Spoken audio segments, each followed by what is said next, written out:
Welcome to Close Encounters of the Holy Kind, our Lent lectionary podcast. I'm Pastor Sarah. I'm pastor of Tibbetts United Methodist Church in West Seattle, and I am here with my friends. If you'd introduce yourselves. After you, Rachel. My name is Rachael Phelps. And I'm Charles Younts. And we are just Bible nerds in Christian community, excited to discuss the Lent scriptures over the next couple of weeks. This episode is being recorded for the first Sunday of Lent, which is February 26, 2023. And our scripture reading today is the Gospel of Matthew, chapter 4, verses 1 through 11. And I will be reading from the Inclusive Bible translation. Rachael, what are you reading from today? Reading from the Common English Bible. The Common English. And Charles, what are you reading from? We're reading from the Message. The Message. And I do also have the New Revised Standard here, so we're covered. We have a lot of translations. Okay, Charles, why don't you read the scripture for us from the Message today? All right. So this story, it's called The Test, which I thought was interesting. That's what this is titled. So next, Jesus was taken into the wild by the Spirit for the test. The devil was ready to give it. Jesus prepared for the test by fasting 40 days and 40 nights. That left him, of course, in a state of extreme hunger, which the devil took advantage of in the first test.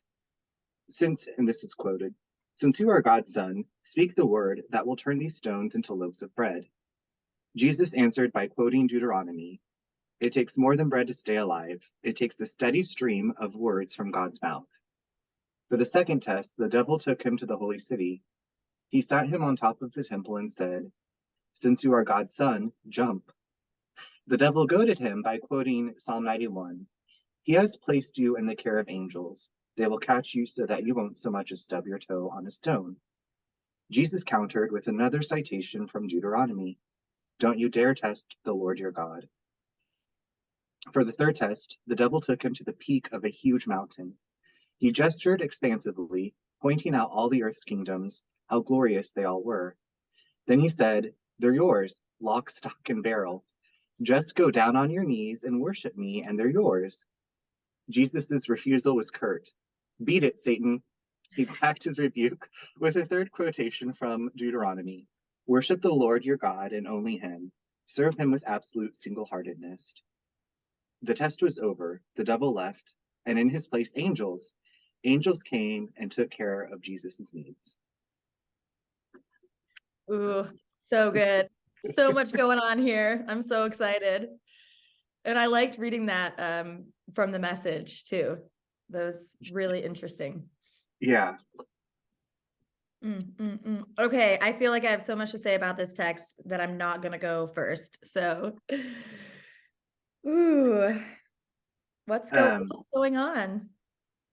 I just think it's so interesting that the devil, or whatever you think of as the devil, is quoting the Bible, like using it to go Jesus. And I think how many times in my life, from myself or from others, have I, justified or used something from the Bible? And I think in a way that it's not meant to be. And as I was like doing laundry earlier and thinking about like what we were going to talk about, I was thinking about how reading from the Bible, if whether you take it literally or not or whatever, but just the underlying message of remembering that God is love, and what is the most loving thing I can get from this. And to me, in this story, like looking at it, I really think the devil is like Jesus's ego. Kind of, how we have all of that, like all of these things, like do this to prove yourself, do that to prove yourself to you. And I don't know, that's kind of where I'm at right now with this. And so I'm really interested to hear what you both have to say, obviously. But those are just some of the kind of like key things that have bubbled up as we've read this together, and I've been thinking about this. That's good. I love that Jesus ego. That's so good. And I don't think I want to like give myself credit for that. I feel like I've read some kind of interpretation of that over my many years of like reading all kinds of spiritual interpretations, but I feel like I had stumbled across that a long time ago, and I've tried to find the source of it, and I haven't been able to again. I was like, this is why I write everything down. I didn't write this down, but that thought has just kind of like stuck and grown in my mind as I read this story. Yeah, definitely. Yeah. Rachel.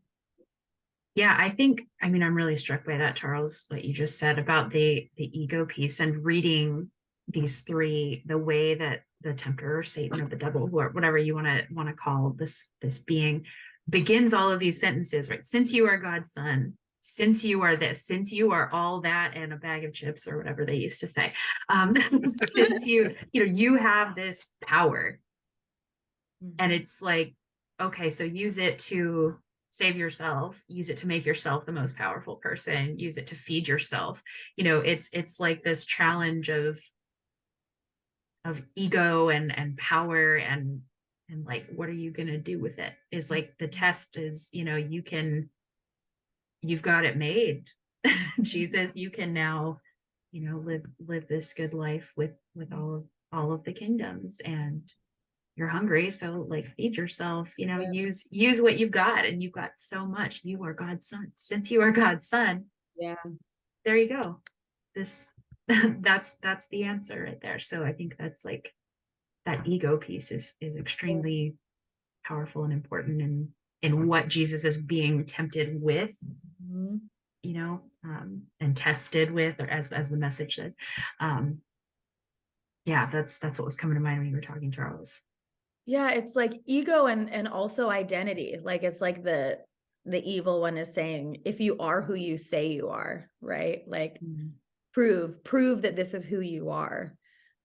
Which is so relatable. Oh my gosh, I love when the Bible is just in your face relatable. And how often we like feel the need to prove ourselves, especially as we like, claim to be who we are.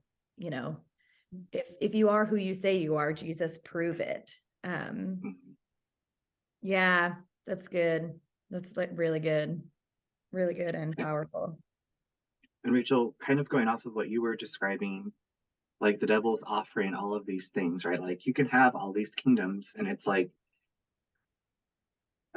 to me, it's like Jesus is like, what I am, who I am as the child of God, like that I believe all of us are, is there's so much more, like it's everything. Like God is like so much more than like anything our ego or the devil or whatever could tempt us with. Like we are trained, I think, in our world to say like, I need this, and once I get this, like that's that's the peak. I've made it to the top of that mountain, and I own this town now, and like and with Sarah, when you're talking about your identity, it's like, are you identifying with the Christ like in you as the child of God, or are you saying like, I am a separate thing that needs all of these other things to build myself up, to give myself my identity, or like it's a really easy trap for me, and I think a lot of us to fall into, is like, my identity is all these things outside of myself that I've like created around me, and that to me is like, again, that's why I was like, the devil and that ego things, like it makes sense to me, because I'm like, yeah, like without all these things that I think I need, that society has told me, like, what do I have? And Jesus in this is like, I already am everything because I'm a part of God. Like nothing out here is gonna cut it. Like that's cool that you have all these little illusions to trick me with, but like that's not it, sis. Oh my gosh, I hear Jesus calling Satan sis. That's so good. So in the message, Charles, that was so interesting. It said that Jesus prepared for the test. And in the NRSV, it just says like he fasted 40 days and 40 nights and afterwards was famished. But I really like that framing of like Jesus prepared for this test by fasting and praying depriving himself, which is interesting because we talked about this last week, when we recorded for Ash Wednesday, about like fasting came up in that as well. But it's more about like the preparation piece. I thought it was interesting the message framed it that way. Like he was preparing to be tested. Right. And like tests that we've taken growing up, like how did we prepare? Studying, Mhm. reading as many books as possible, like Or training if it's like an athletic event, like training. yeah. Yeah. And so Jesus was, training by Spiritual training. spiritual training. Yeah.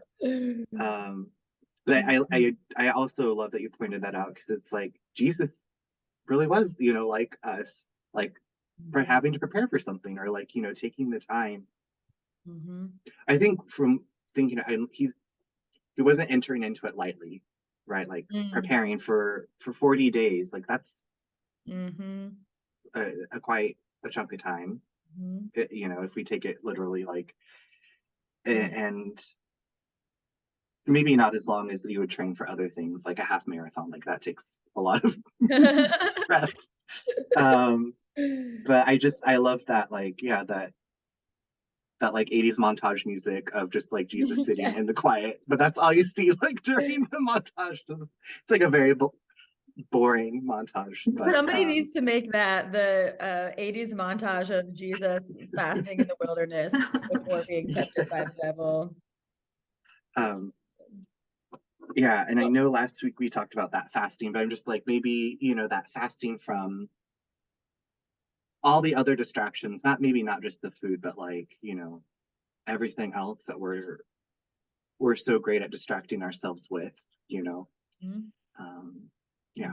Sorry, I didn't mean to cut you off, Sarah. No, that was really good. I'm wondering, how do you all feel about the Spirit driving Jesus into the wilderness? Let's talk about that. Yeah, what comes up for you with that?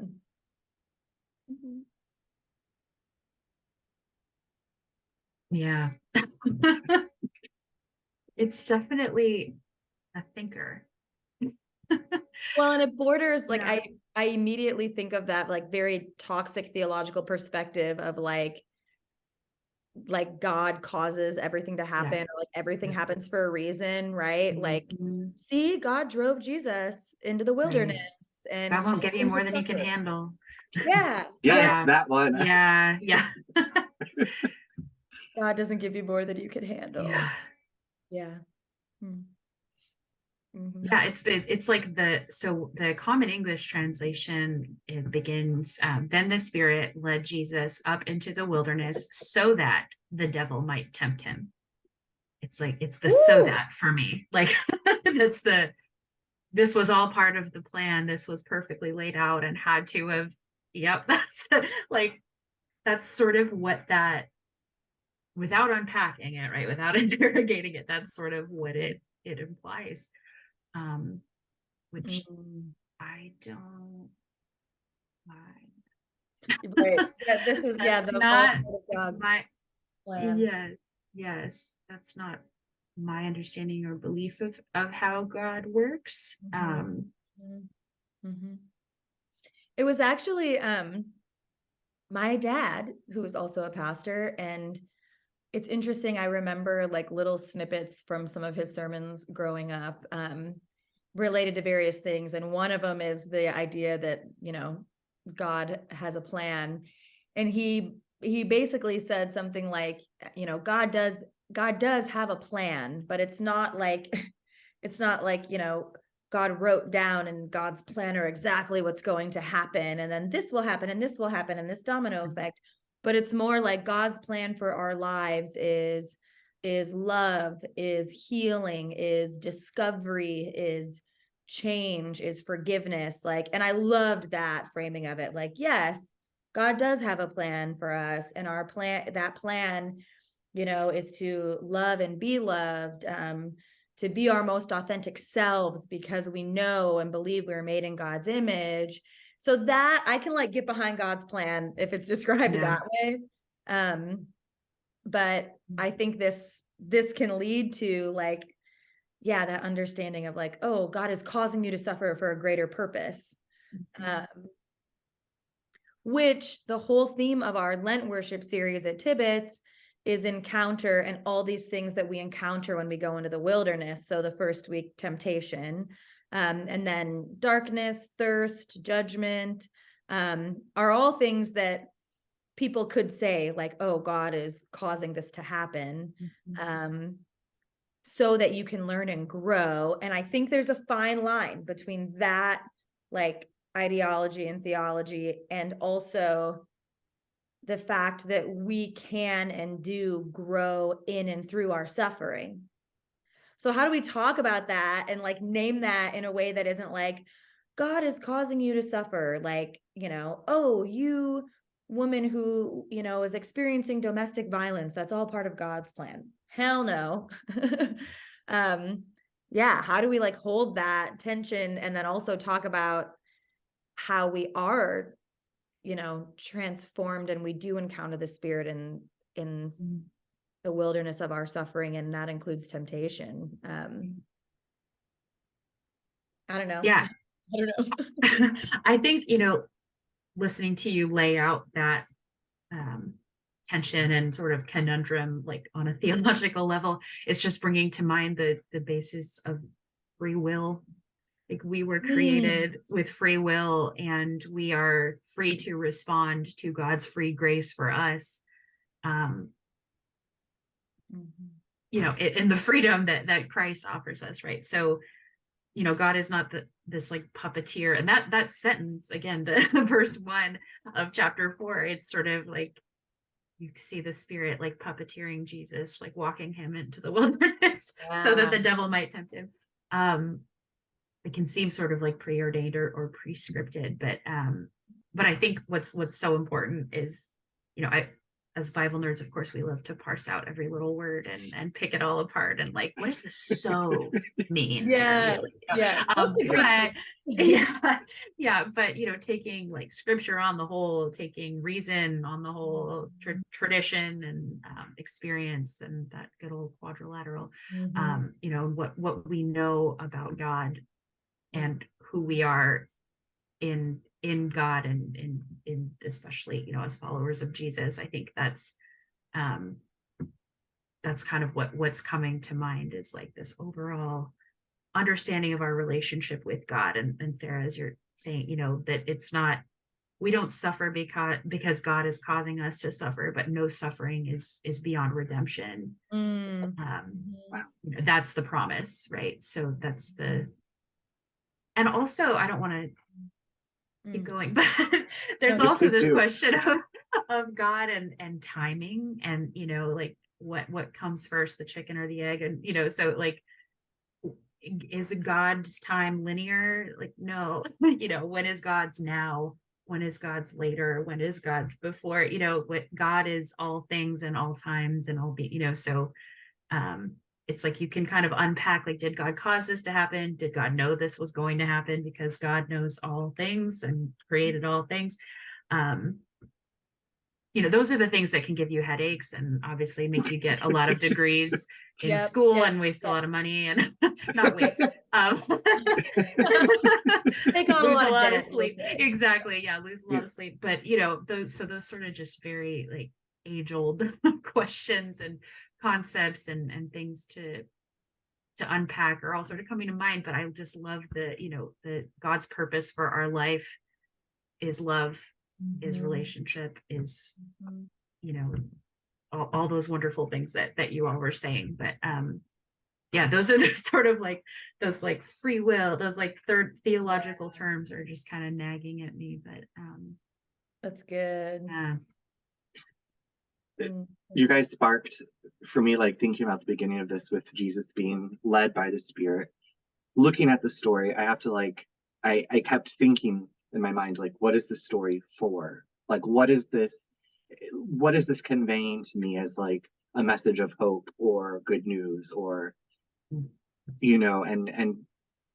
to me, in my mind, I was like thinking of Jesus and like Holy Spirit, and Holy Spirit's like, okay, this is gonna happen. Are you okay with this? Like, if you want to prep, let's take this 40 days. Right. We're going to get you like in fighting shape, or not even fighting shape, but that's, but Testing shape. Yeah. right. Yeah. And so to me, it's like the story is helpful for me because it's like, I don't know, that not helpful, but I think of all the ways that people are like, you need to resist temptation, growing up. And speaking from my experience as a gay man in a conservative church, it was like, well, don't, think about like men that way, or, don't go into this temptation. And that's very different, obviously, than what's described in Jesus' story. But I think seeing the full humanity of Jesus trusting the Holy Spirit, right? Like, because again, one of the message I received was like, your heart is deceitful above all things. Like, don't trust yourself. And it's like, well, and then if you listen to Jesus down the line, he's like, a comforter's coming, and like, it's going to lead you into truth beyond what I've even shown you. And it's like, well, how can I listen to this voice then, if like, all this baggage and stuff that's piled on top of that. And to me, this is like a really simple story of Jesus saying like, these things are going to keep coming, your temptations or whatever. And not even temptation like in like, I really want to eat that chocolate or like do whatever. Yes. Yeah. It's like that temptation to believe like you are less than, or you are something else outside of God's love. Or Right.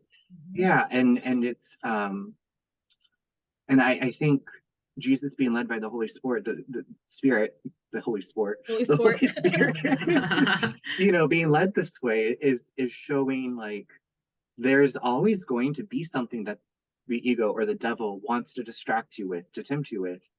And I think what I take from the story is like, even if you succumb to whatever you think might be the bad temptation, right? Like, it doesn't change what you really are underneath all of that. But there is this like steady hand within you, this voice of love and comfort. And it can be difficult to access that if you've listened to all these other tapes for so long in your mind. And I think that Jesus was like, you know what, if people read this, maybe they can remember that they also have the Holy Spirit within them. And even if they fail or succeed, and I say that like with quotes because it's like that's a very subjective thing, like it doesn't change like God's love for us and God's like being there with us when we're faced with situations we don't want to have to make a decision about or like avoid or whatever it may be.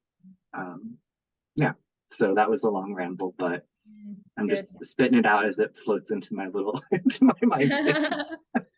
I saw Rachael, I saw you like have a reaction a couple times too. Yeah, I think listening to you, Charles, talking about like these different voices that are coming at us and sort of, being grounded in the true voice or the correct voice. I'm just thinking about, in this passage, like you see this sort of, I'm not a Star Wars fan, but I'm picturing like what are the lightsabers, like a lightsaber back and forth between like Jesus and the devil. It's like I can quote scripture too, like they're just like lobbing these verses at each other, right? And it's like, and I think especially in the wide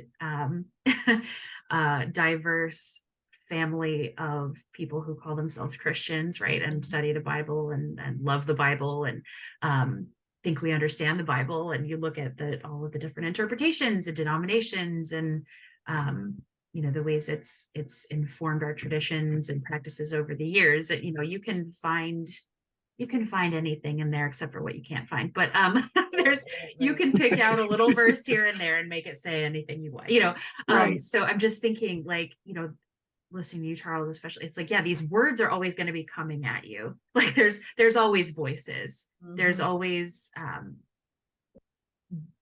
doubt or people or identities or, whatever else that may attempt to shape you or, sow seeds of, making you feel like an imposter, that whole imposter syndrome thing. And, all of that. But so I think the word that was coming to mind was discernment, while you were talking of like, how do we, engage in practices of discernment, of discerning God's voice within the cacophony of voices that try to claim us and pieces of us,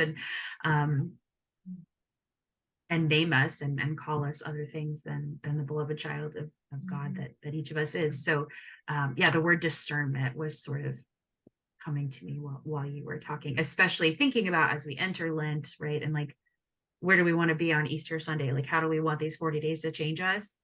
Like, how can we be intentional with our own preparation to approach, first the cross, and then resurrection ultimately. And so it's a time of discernment, I think is sort of what I'm thinking about in light of That's good. I love that. Yeah, and also when you said like imposter syndrome, like, I don't know, like the hairs on the back of my neck stood up. I was like, oh, I forgot about that. Something about that's gonna make it into the sermon next week, because you just said that. I was like, oh yeah. That is real. And yeah.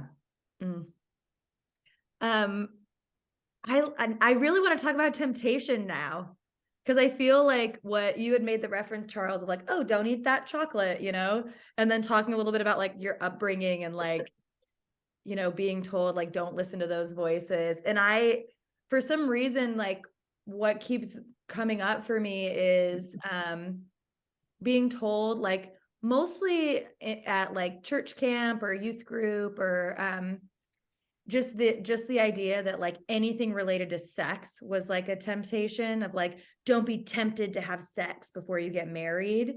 Yes. And just how like problematic and like toxic that was, to then all of a sudden like, oh, now you're married and it's okay to have sex and you should like do it all the time and like be so intimate and close with your partner because you've waited, like that, like what? But that was the thing I feel like I remember being told and hearing, like sermons specifically about temptation related to the lust or like tingly feelings you might have towards someone else, right? Like Yeah.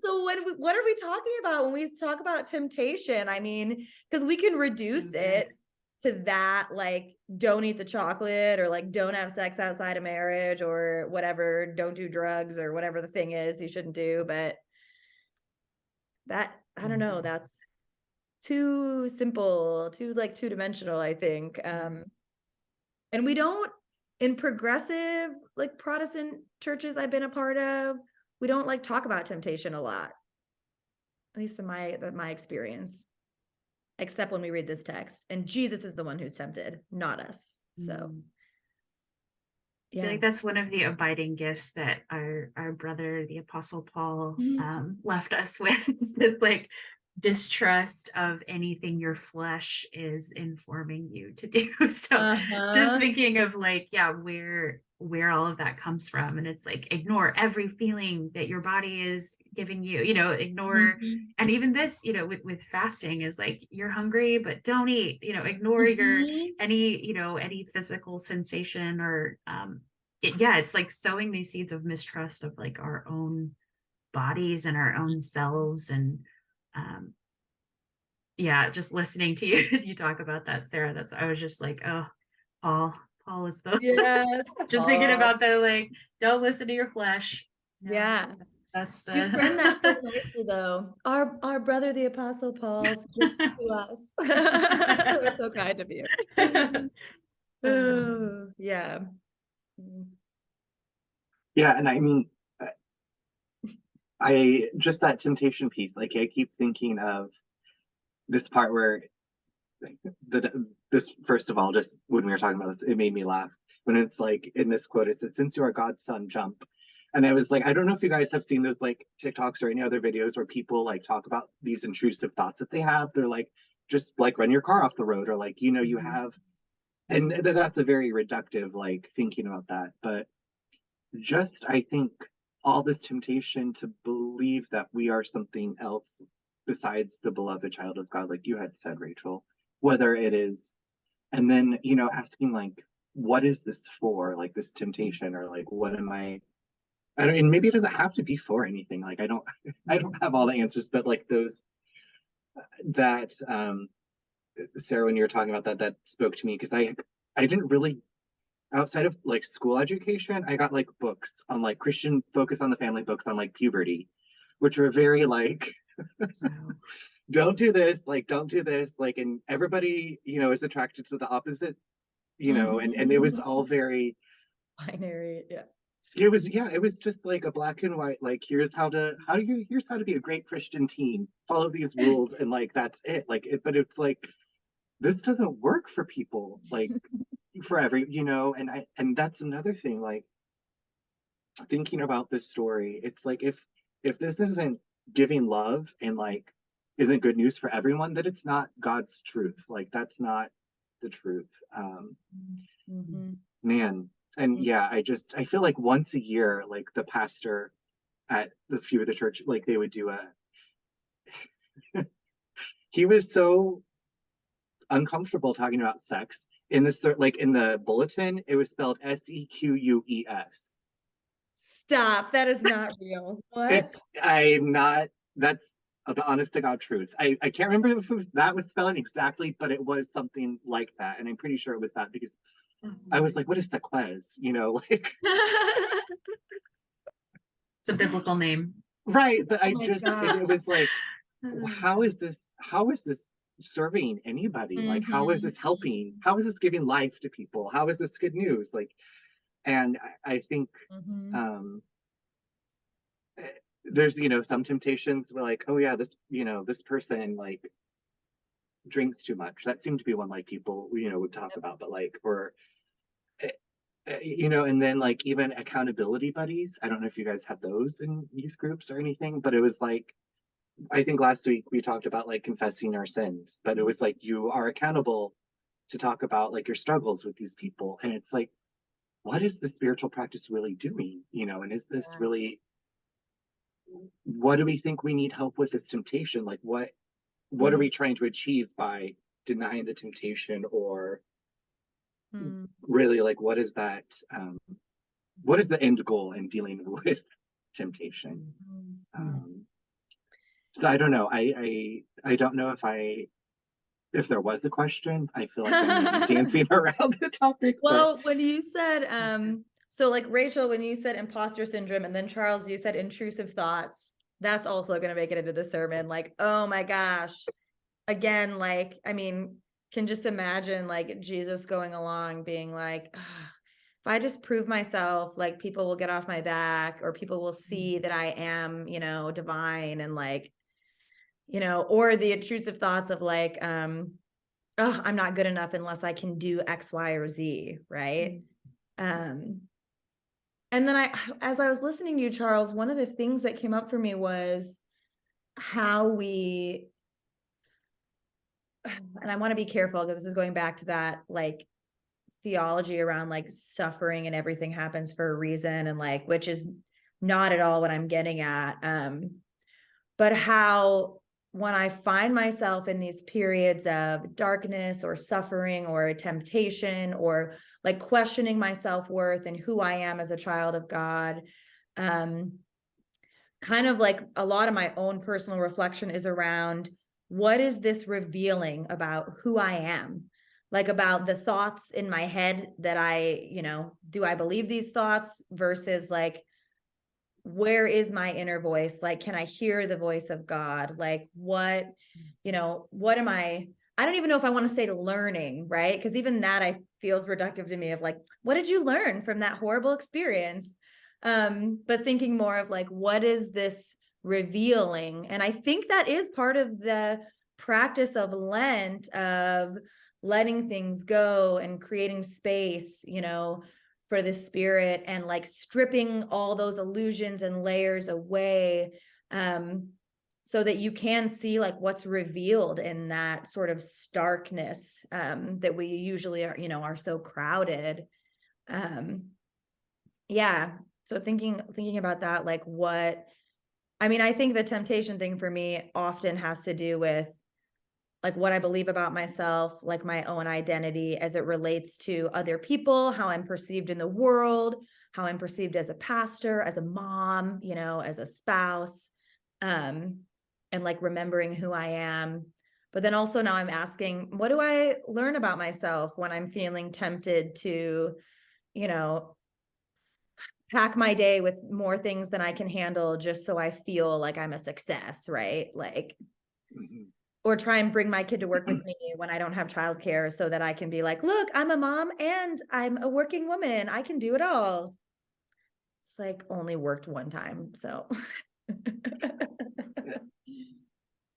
yeah. Hearing that, I was thinking of like this temptation also to judge and Mm, judging others, and Yes. how when we're judging others, we're really judging ourselves. yep. So I'm like, yeah, we can put it down to that reductive, tempted to have sex before marriage or tempted to have that piece of chocolate. But really, I think it's the temptation to believe that we are separate from God's love, that, um, something outside of us could complete us or make us happy, or, if this could change, then this. And again, I think that's Jesus saying like, no, you've got all this other stuff out there. Like we already have it all within us. Like we are the kingdom of God, is within us. And but that temptation to judge others, and like I don't know, like I felt good judging others when I was like, I'm completely justified, and like being completely honest. Like I know like everybody feels that at some point, right? Like, and especially in my church upbringing, like, again, I think we talked about that last week, like the award, like you get this award, whatever. Yep. You're the But best Christian. right, yeah, but that temptation to judge, it's like we're projecting that out onto other people because we're judging ourselves for those same things. And Mhm. um man, and I think, Sarah, like you were talking about revealing things, like once you can start getting to that point, instead of like, why me, why is this happen, like why is this always happen to me, like today, like I mean just all these little things, right? Like different things can like set us off, or like why does this keep happening to me? And I think, um I think that is so brilliant, sir. Like what is this revealing about me? What is this revealing about what I still believe about myself, and like what I think my salvation or my happiness is? That it takes something out here to do that, that temptation to believe, to judge others, and to believe that something is going to satisfy us or can make us content when, um, it's Yeah. already all here. And how do we help us ourselves stay grounded in that, like put on our oxygen mask and then put on our neighbors? Like how are we helping others find that about themselves, the truth? Like, doesn't gospel mean good news, or isn't something like that? Like, like what is the good news? Like why, um I don't know, this is going way off topic, but like why would I try to get people to go to church? Or like why would I share this? Like it's gotta be good news, right? Like it's gotta be for everybody. Yes. Um so that temptation of judging and othering other people is, something to let go of in the season of Lent, because it's judging ourselves. And yeah. That was one of the hardest realizations for me to come to, was that my judgment of others was actually a reflection of my own deep-seated insecurities. Like it still makes me a little like nauseous to think about that. Because you judge people so you can like feel better about yourself, and pointing out someone else's flaws isn't supposed to make you reflect on your own, right? Like Yeah. flawless. Yeah, that is still something I struggle with, and I notice it like coming up more and more if I find myself judging someone and realizing, oh, why am I judging that person? Like, I don't know, like a colleague who is like really charismatic, and I'm like, oh, gross. And then I'm like, realize, no, I actually also have charisma. And maybe my fear is that it's going to like grow out of control and become inauthentic. Right. So let me judge someone else for their inauthentic charisma and like say that's your ego. You're not grounded in the spirit. When really my big fear is, am I grounded in the spirit? Like, right. That, okay. Too much. It's hard. So imposter syndrome, intrusive thoughts, and judging others. Like, Yeah, good. this, We're writing a sermon here. That's so good. yeah, Mm. yeah, that the Mhm. devil, like all these Why things. me? That That's why, the yeah. other one. Why me? I love throwing myself a pity party. Ugh. Yes, and it's so easy to do, right? Like, Yep. and you're so like, at times you can be so judgmental against yourself, and at other times you can be so like, why are other people seeing the struggle I'm going through and like doing something to help me? Like, why can't they just? And Mhm. it's like, wait a minute, like, where is this coming from? Like, Mhm. whose voice is this? Like, you know. I just had this image of like a cartoon of just like someone sitting by themselves with a balloon and a party hat, like sulking, and they're like, no one came to my pity party. Yeah. I just feel like that's, I don't know. There Mhm. that it just made me laugh. That's like we're often so stirred up and focused on Mhm. our own self-pity, and it's such an easy way to even shut off not just like other people and other, community, other relationships, but yeah, it's kind of back to Sarah, what you've talked about of like this idea of suffering, of like the why me and all of that, like, and if we don't necessarily buy that that's how God works, if we're not subscribers to that theology, then that kind of cuts off God's voice that is like the voice of love. And actually, like if you're so stuck in this self-pity, I don't know if I'm making sense, but if you're Yeah, like so like, feeling sorry why for me? God did this to me, or yourself. the world is so unfair and here I am, so I'm just going to sit in that. um you're missing out on invitations to be in authentic relationship with God, and like, or that, Mhm. I don't know, the next thing, or even if you can't move, it's okay to sit and cry and sulk, and it's Mhm. sometimes we need that. That's Mhm. important. Yeah. But I think this like disentangling of voices is an important piece of, yeah, clarifying voices. I don't know if I'm making sense, but No, absolutely. One thing that I've encountered in like Christian communities I've been a part of is this idea of like, it goes back to sort of even that like comparing, like in the same way that you like put yourself over and above someone else through your judgment of them. It's also like judging your suffering in relation to someone else's suffering. Like yes. similar to like the suffering or oppression, like Olympics, right? Of like, Mhm.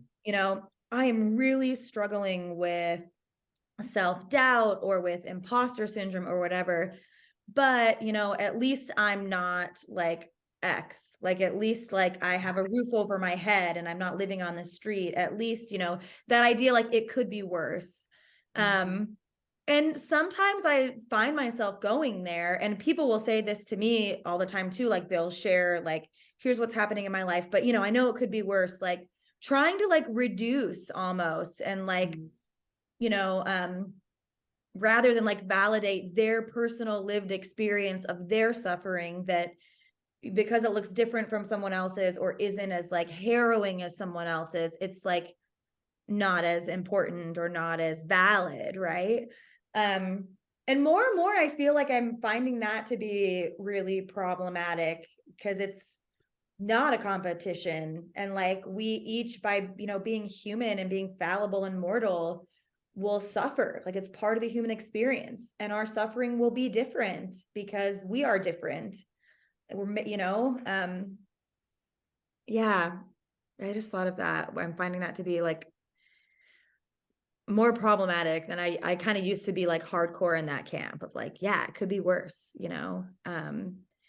which I think is a way that you're trying to frame it to like be grateful for what you do have and to find like grace and gratitude in the moment, which you can do and also still like validate whatever your suffering is, right? Like both can be true. Yeah. Thinking about that practice of like, it could be worse. It's like, well, what is this doing for you, first of all? And then second of all, if it is like, you're trying to like frame it of, like gratitude for it not being worse, then not start off, but I just feel like then focus on what you are grateful for outside of like framing it as like, this is going on, but I have this, it's like, shifting that mind. Like, I think I sent you that quote a long time ago, Sarah. It's like, if we change the way we think about things, the things we look at change, or it's something like that. But so yeah, I'm not going far with that, but that yeah, that it could be worse. It could be worse because and that's another like easy thing to fall into, like, but it's like really you're just kind of almost like covering up like Right. what you're dealing with, and not dealing with like the root or whatever. Yep. It's like, let me just smudge some stuff over Yep. this to disguise this, and and I think that's another thing, like we're taught to not talk about our suffering or what we are struggling with, and I, from the majority of my life, I never did. And it wasn't until, and not just suffering, but just like a lot of things, like, I'm so thankful you're my friend, like being this really authentic, vulnerable person, to me growing up was not a safe option a lot of the times in places I was in, and with certain family members. And so, but that that connection of, these are things that run through my mind, and then finding out other people maybe have those things that run through their mind too, and not getting so on the carousel of this is happening to me, why is this happening to me? And it's like, it's so easy to get stuck in this loop of unfair treatment and like this, and it becomes your story. Like, it became, for a lot of times, it's still, I feel like, my story in a lot of ways. And it's like, I want to step off of that, like into the wilderness with Jesus, instead of like, yes, this is all that I am, is all these sad stories. No, like, I'm a beloved child of God, and so are you, and let's help liberate all of us together. Yeah. Oof. My God. Yeah, that was good. I think that we've preached like 4 sermons in the podcast recording. What you said about disguise, like how we like disguise our suffering, or even like our humanity, like our fallibility, like our mortality, like trying to like cover up and, put on this facade. I feel like I can't say the word mask anymore since the pandemic, because that just like ruined that as a metaphor. But yeah, the way that we just try and like dress up or, disguise ourselves to appear as though like we're okay when we're not. Yeah, it's interesting to think about that. And like, and even how the temptation to do Yes. that. It's a temptation. I was just thinking that. Yeah, is so real. Like, oh, if I cry in public, or for me, it's like if I cry during this church meeting, which is always like my big fear. My big fears are crying at church meetings and swearing from the pulpit, which I haven't done, knock on wood, but I'm like, as important as I know it is to like be vulnerable and be authentic, there's also this part of me that's like, I don't really want people to know I'm suffering, because then they might not trust me as a leader. Or I don't really want people to know I swear like a sailor, because then they might think I'm like offensive because I'm vulgar. You know what I mean? Like, so I'm like, oh, how can I like disguise myself so people think that I'm, have it together. Real. That's so real. Oh my gosh. Yeah. And here we are like called to vulnerability. Which also theme of Lent. I mean, that's what Lent is. It's about being vulnerable. Yes. Mm. Oh. This is good stuff, like heavy. Mhm. Go ahead. There's something I don't really know how to unpack it, so this will be, I just want to bring it up. But the verse 11 really stuck with me when I first read this a couple of weeks ago. The fact that, so I don't remember what translation I was looking at. The Common English says the devil left him and angels came and took care of him. Some translation says the angels came and ministered to him. I don't know if it's one of the ones in front of you all, but mine says waited on him. Waited on. Okay. What does the message say, Charles? The message says angels came and took care of Jesus's needs. Okay. There's something that just keeps like calling to me about that verse. I don't know what it is, but it's so compelling. This like idea of after all of that, the angels are taking care of Jesus. I don't know. And then I'm also looking at verse 6 with what the tempter is saying about angels, like I will command my angels and they'll take you in their hands so that your foot won't hit. So like they'll protect you from all things, all things bad and painful. And there's some truth to that, I guess, or like, I don't know. It's something about verse 11. It's like, then the angels show up and they do take care of him. That's not untrue, but I don't know. There's something about that that's pulling at me. I don't know how else to unpack it, but it feels like there's something there. I'd love to tug at that thread with you, Rachel.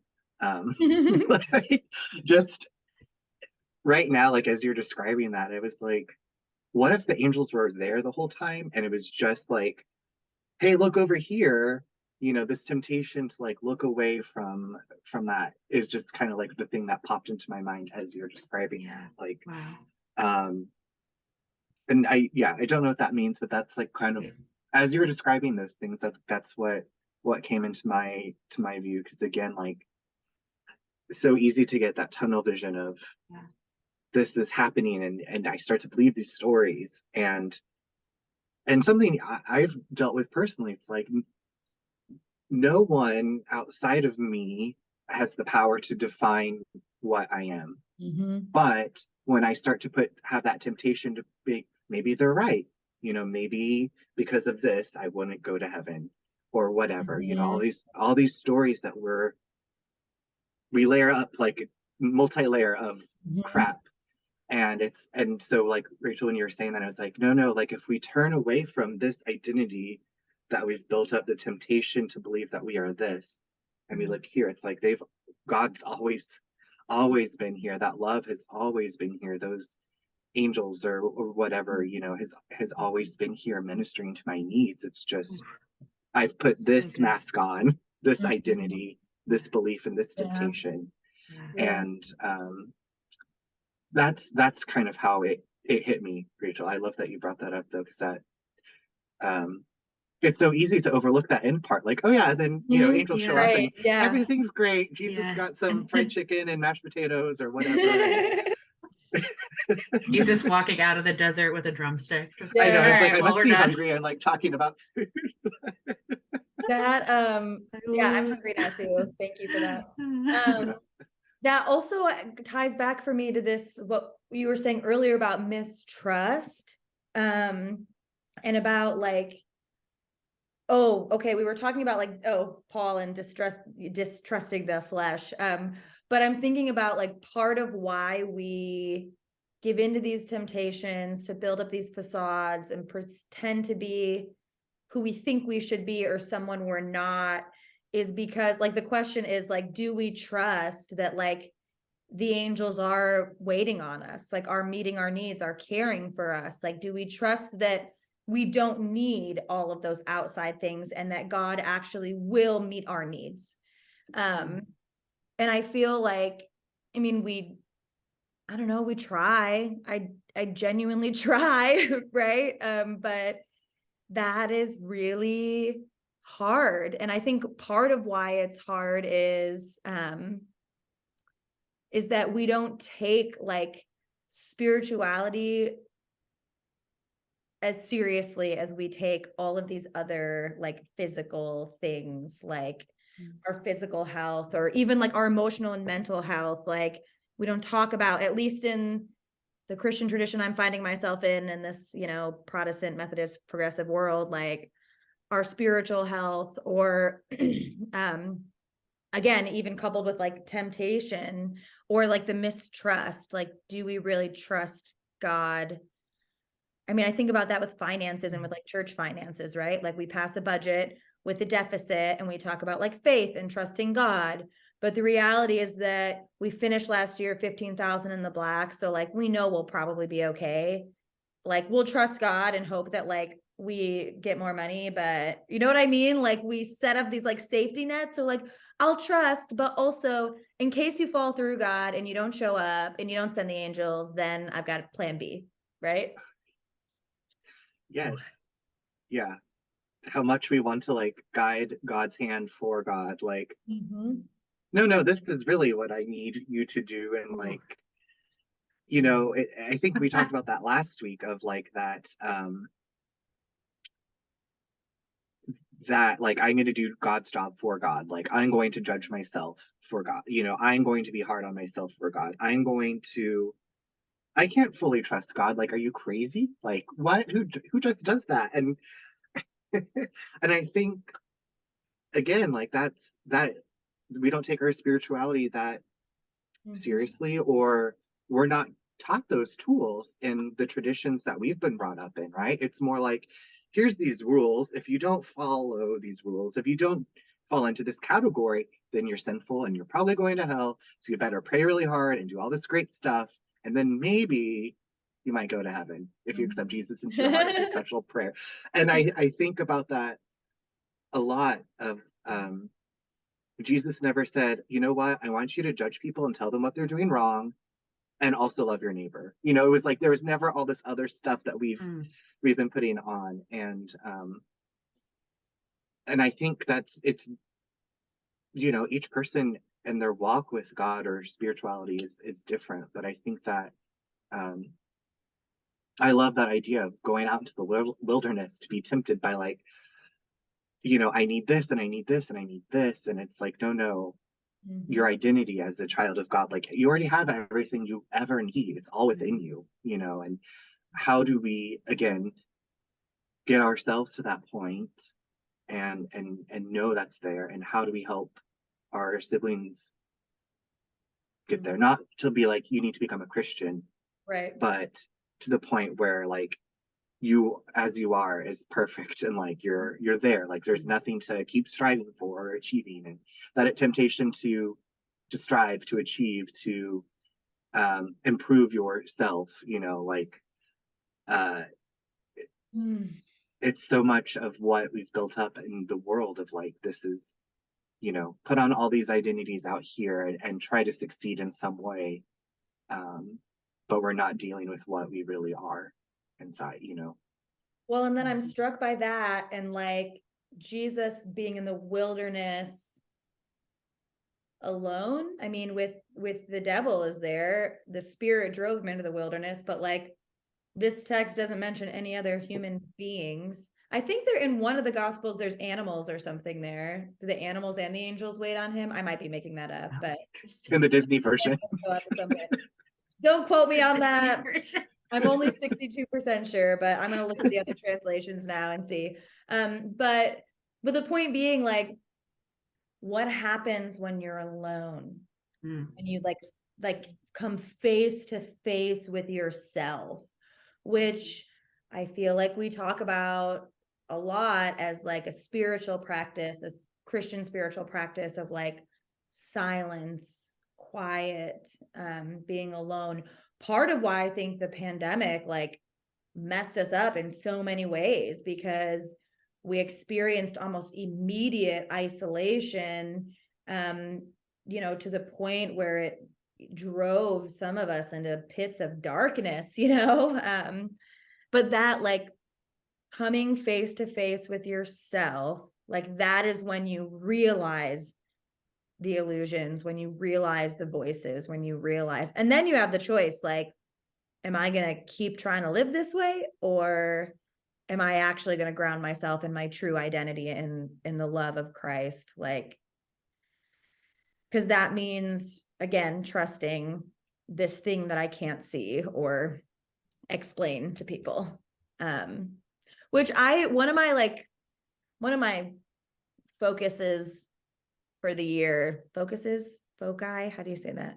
For this year. I was just wondering the same thing. Yeah. I think But pastorally is, I really feel like, and I alluded to it a little bit in today's sermon about the transfiguration, but I think we have to start talking about like spiritual matters. Like we have to start speaking about them and talking about them. And it's interesting because in other like religious and spiritual traditions, like I find that other traditions do that. Even just like yoga and meditation in yoga, right? Or like, my friends who like practice I don't know, like into astrology, or like the planets and the stars and the phases of the moon, and like all that is like deeply spiritual, and they talk about it as it's spiritual. And like, even if I don't necessarily agree, I can always find parallels to my own Christian theology and faith. And I'm like, dang, why is it that as Christians, at least in this progressive Christian place I find myself, we are hesitant to talk about like the spiritual? Like, is it because there have been traditions that talk about like the spiritual health or the spiritual, right? Like, I don't know. I start sounding really evangelical, but I might be. I don't know. I don't know. But I'm like, yeah, like the spiritual, and like this whole idea of like the devil like trying to trip you up, or like trying to trip up Jesus. Like, I really do feel like there are forces at work that try and distract us from who we are and like who God is calling us to be. And that is spiritual. Like, I don't know how we own that. Rachael, yeah. I'm just thinking, I mean, you just pointed to something that I feel like is important about this text too, is just like, what is the devil? Who is Satan? Like, what is our understanding of like that role? And I think we've talked about it, I guess, for this whole time, basically, of like those voices that call us anything other than the beloved child of God, right? Or that invite us into bad things. I don't know, anything that like attempts to separate us from, whatever, all of these definitions. But I think, it's important, like, I think, something that in progressive circles gets people like a little like, is hearing the talk of the devil and Satan. And it's like, yes, not the little guy who's red with a pitchfork and spiky like fangs. I don't know what but right, it's there's ways of understanding the role of the tempter, or and I forget what the word Satan means. And like, I thought it was the evil one. The evil one, something like that. Yeah. I thought that, again, don't quote me. It's like Satan. I feel like shame coming up that I We can't should remember. know this. Yes, we should know this. Seminary professors are like ashamed of me. But yeah, I mean, I think that's something, just hearing you talk about this sort of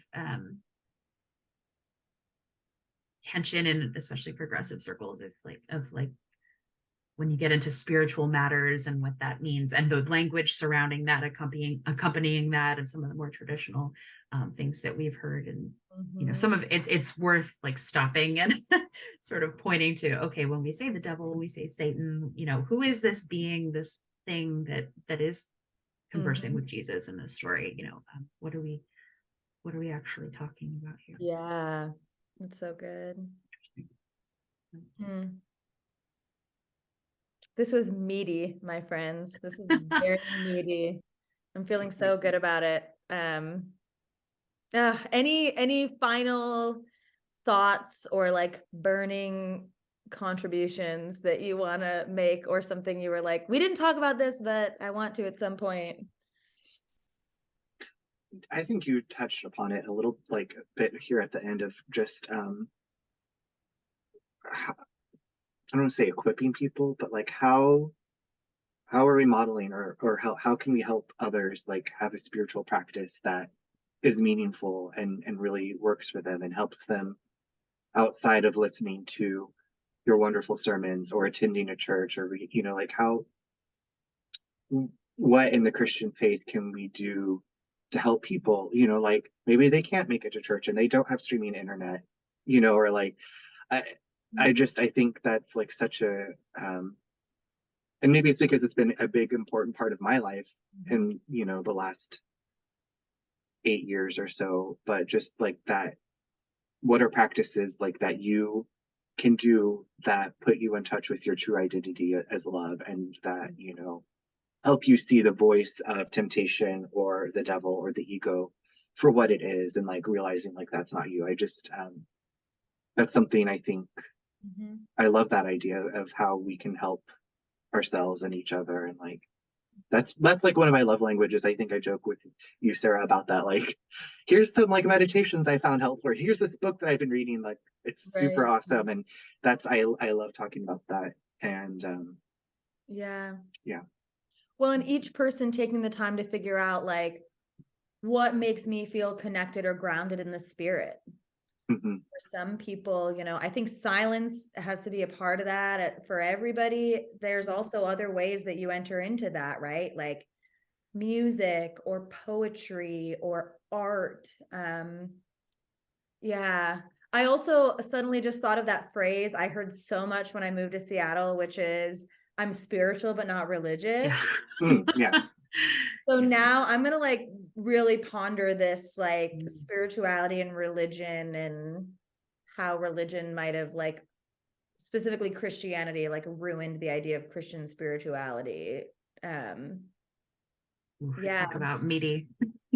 Yeah. There's So a lot much. there. Yeah. This is a deep dish pizza. Yeah. Good. Oh my gosh, we had that last night. There's a really good pizza place in West Seattle called West of Chicago. Phenomenal. The best deep dish pizza I've had outside of Chicago, and Italian beef sandwiches. So good. And they have Goose Island, which is a Chicago brewed beer on tap, and you can get pictures. Our family goes there like twice a month. So this is not a paid promotion, by the way. Unless you would like to, right? Unless you want to be a sponsor of this podcast. Yes, unless you want to sponsor us, West of Chicago, do it. The one thing I wanted to say that like we didn't get into, but we had mentioned it before we hit record, and that was the fact that like immediately before Jesus being pushed into the wilderness, he's baptized. And the voice of God comes as he's being baptized by John in the Jordan River and says like, this is my son, the beloved, with who I am pleased. Like, and that, for me is that grounding anchor of like Jesus' identity that he carries with him into the wilderness. And I always like loved that. I mean, I'm obviously like very into like framing and situating the text in the larger context of like what's going on. And but I just think that's important. From the lectionary standpoint as well. I mean, from the transfiguration story, God's voice also says that to Jesus. So not only in just Matthew's gospel are we set up that, with that timeline, but also like the lectionary sets that up as well on the heels of Transfiguration Sunday. This is my beloved, listen to him. Yep. Go forth into the wilderness. It's now Lent. So that's sort of that context of, within the scripture passage and the lectionaries. So good. Well, thank you. This was amazing. I can't wait to do it again. To those of you listening, watching, I'll drop a couple links below the video to the scripture reading. You can email us if you have contributions or questions, or if you want to join us, we would love that. And also, I'm hoping people will comment on these, and maybe we can start some conversation, something that stood out to you, something we talked about that you found really compelling, or that you totally disagreed with. Comment. I'm normally a person that doesn't read the comments, but that's the practice I'm adopting for Lent. I will read the comments to our podcast videos. So next week we'll be moving on into the wilderness, and I think it's Nicodemus, which is Yeah. visits Jesus by John night. 3. Another fun one. Another fun one. Okay, thank you both. Appreciate you so much. And thanks everyone for tuning in. Thank you. Bye, everyone. Bye. Bye.